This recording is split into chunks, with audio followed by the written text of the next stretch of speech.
criminal justice, healing, education. Time to awaken the community.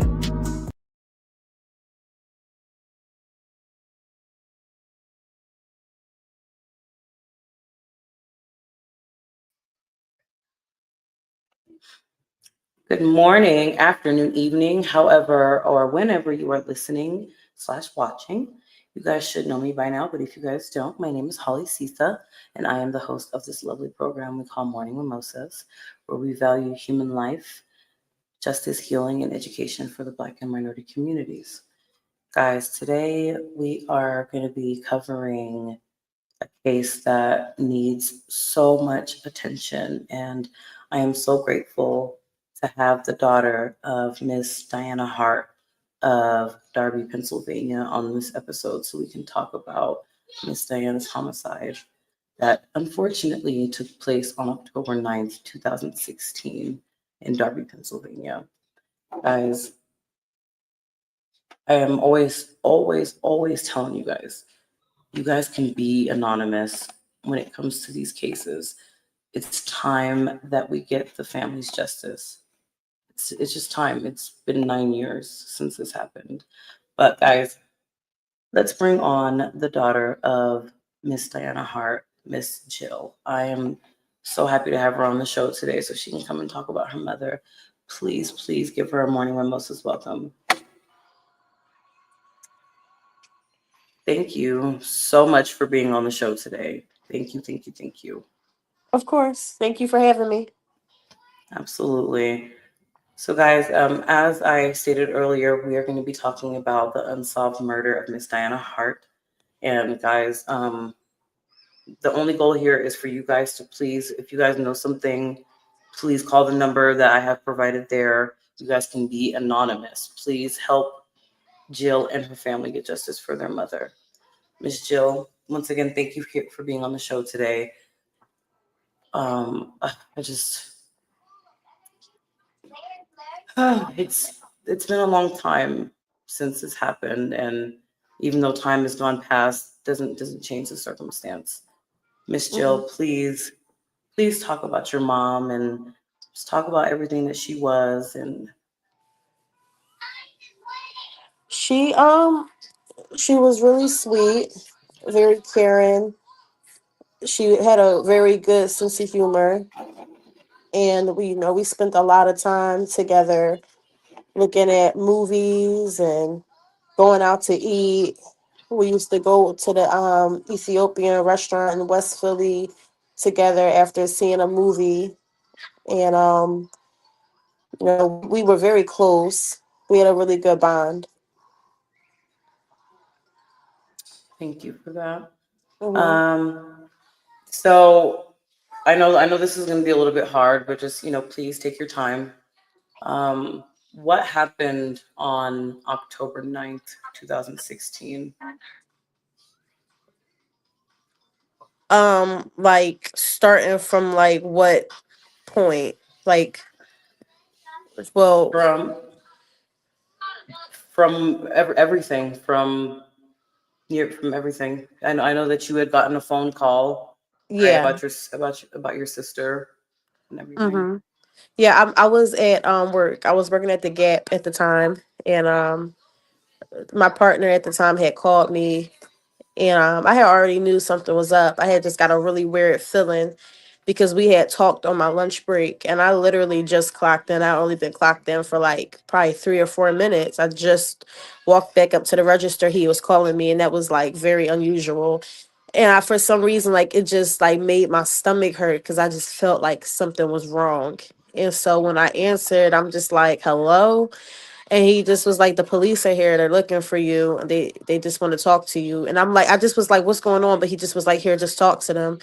And they just was like, "We got your sister in a car. She pointed out your house," which was like really crazy because like I said, she has a traumatic brain injury, and she doesn't remember a lot of things. And I had just been living here for not that long.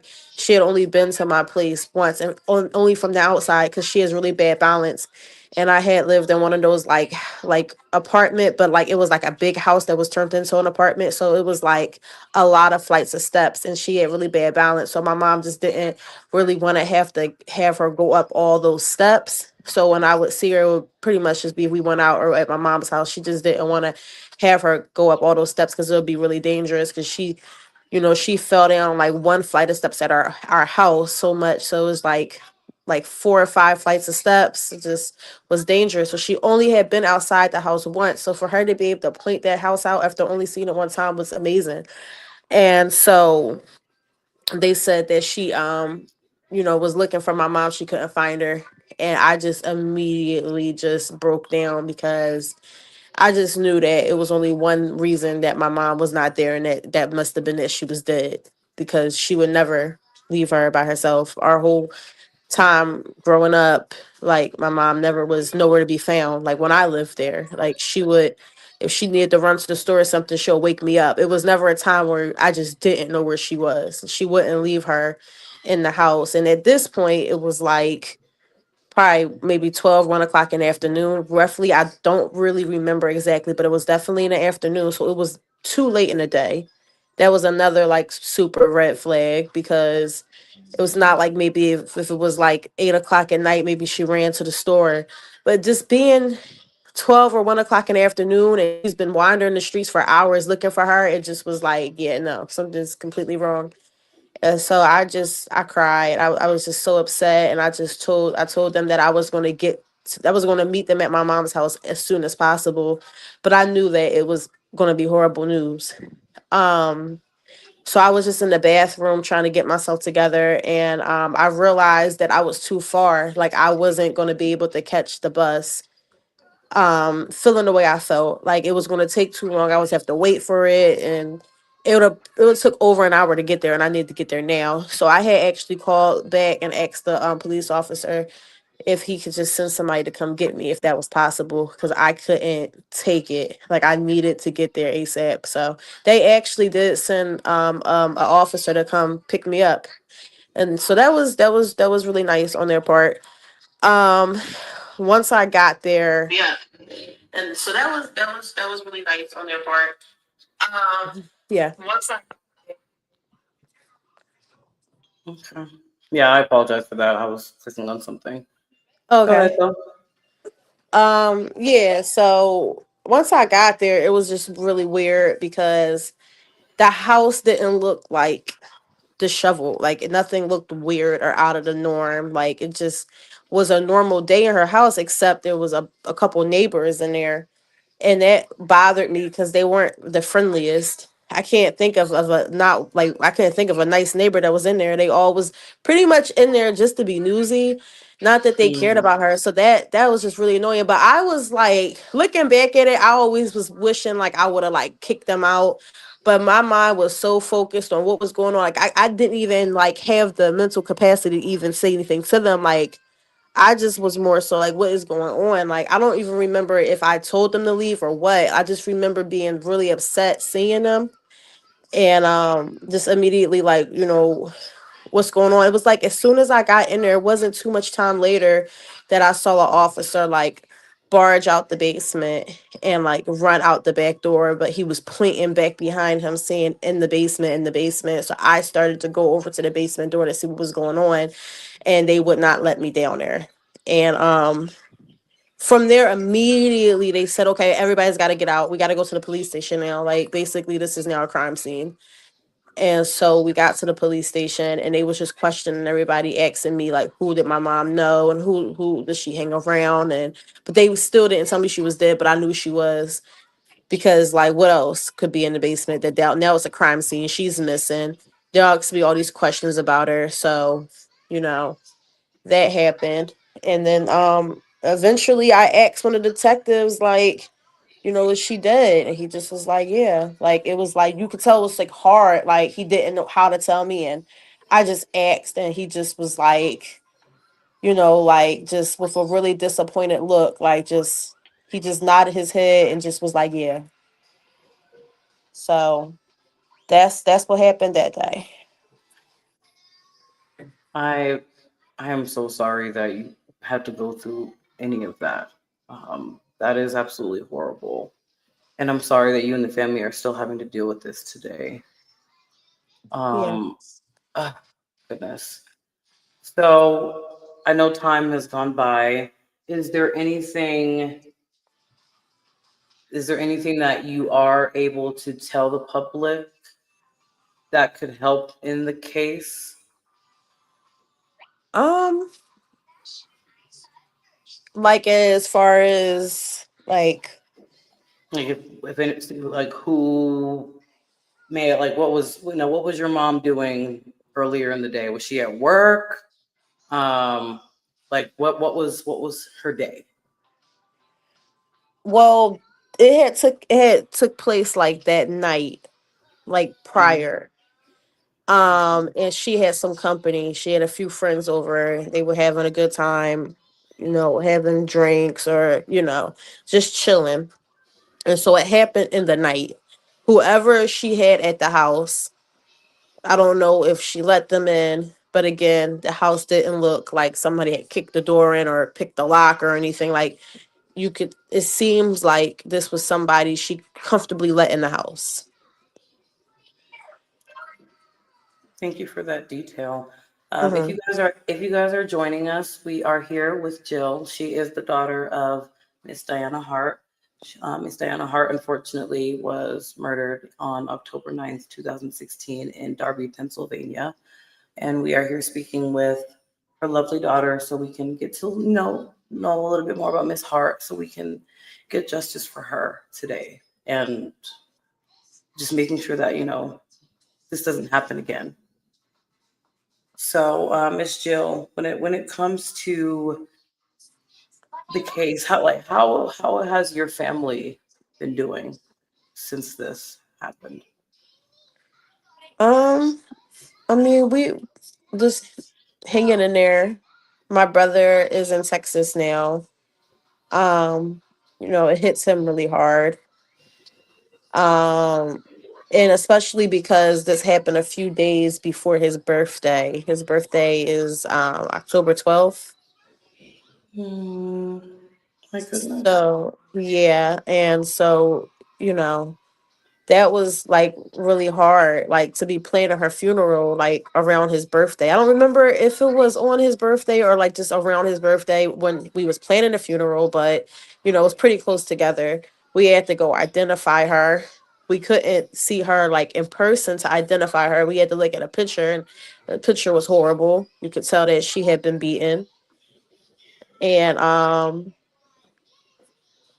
and yeah, so and then my sister, she has a brain injury as I mentioned, and she she has her moments where she's like really upset, but most of the time lately she's been really happy, like talking about the good things about my mom. Like I just recently called and I had told her I was going to make some potato salad, and she was asked if I was going to make it like mommy because she was the best cook. And whenever I asked her, how are her staff treating her, they get making her good food, and she'll be like, yeah, but nothing like mommy. And she's always laughing and joking about that. And just Mhm. just she just brings her up every chance she gets, but in a positive way. Like these days, it's been very positive, so that's really good for her and her mental health because she could get really aggravated and it's not good. So lately she's been in a good space. And me, I recently decided to make that video, basically shine a light on my mom's death because I haven't talked about it and I try not to think about it because it hurts. But then I found myself forgetting, and that wasn't good. And that's why I made the video, because I try not to think about it, because when I do, I like overwhelm myself. Like I start to have like, mental images of what happened and how it happened, why it happened. And it makes me so upset and so sick because I don't want to think about her like that. But how else, like, how can I not think about that if I'm thinking about her murder? So I try to just think about the good, but then again, her murder goes forgotten because I try to Mhm. block it out. So it's just really tough because it's like when I'm trying to get justice and if I get my mind fixated on that, it hurts. So then when I try to not think about the murder, and then that's when again the murder gets forgotten about. You get what I mean? Yes, ma'am. Absolutely. Yeah. Yeah. Yes, So ma'am. that's pretty much how it goes. So it's just like I start feeling bad, like, damn, am I a bad daughter? Like, what would she do if this was me? Because I keep on pushing it away because what she went through that night is just like, again, I just start imagining it. Even though, like, it's just, it sounds, I guess, I don't know if it sounds weird to some people. Like, why would you want to imagine it? But it's like, I can't help that. Like, I can't help thoughts that pop into my head. And it hurts so bad. Like, just thinking about that, like, it's just really, really messed up because she was so sweet. Like, she was so nice, and I can't imagine what she could possibly do to make somebody do something so horrible to her. Like, that's just evil. And I just think about how scared she was. Like, what was her last words? And it's just scary that she had to go through that. And we watched a lot of ID together. Like, we watched a lot of crime shows together. So it was like so messed up that like she lived that, like stuff that we talked about that was so scary and so imaginable, like we would like cringe watching it, like, oh my god, and she actually had to go through that. Like, this is really hurtful. And I am, once again, I am so sorry that Miss Diana had to go through any of that. She did not deserve that, and you guys didn't deserve that either. Yeah. Oh my goodness. Just, I really, this is why I truly do not like people sometimes. Like, I love human beings, but this is why I also dislike them. You can be like the best person, and then somebody still does something bad to you like that. I absolutely Yeah. hate that. Mhm. But Miss Jill, I'm not going to take up too much more of your time. I'm just going to ask you one more question. What do you have to say to the person and or persons who took your mother's life? What do you have to say to them today? um I really don't know, honestly, because I don't know. Like, it would probably be like too, like I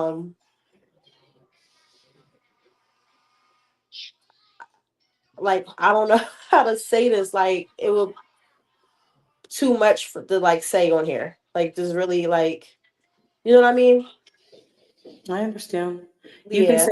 You can say whatever you want, or if you don't want to speak on it at all, that's perfectly fine too. Yeah. I just why, and a bunch of other stuff that I'm not even. I guess if I ever had the opportunity, like, I guess it'll just come out naturally. But I actually never even thought of that. Like, what I would say. I guess my mind's just been so fixated on just why. Why would somebody do that to her? Like, why did you have to do that to her? Why didn't you stop?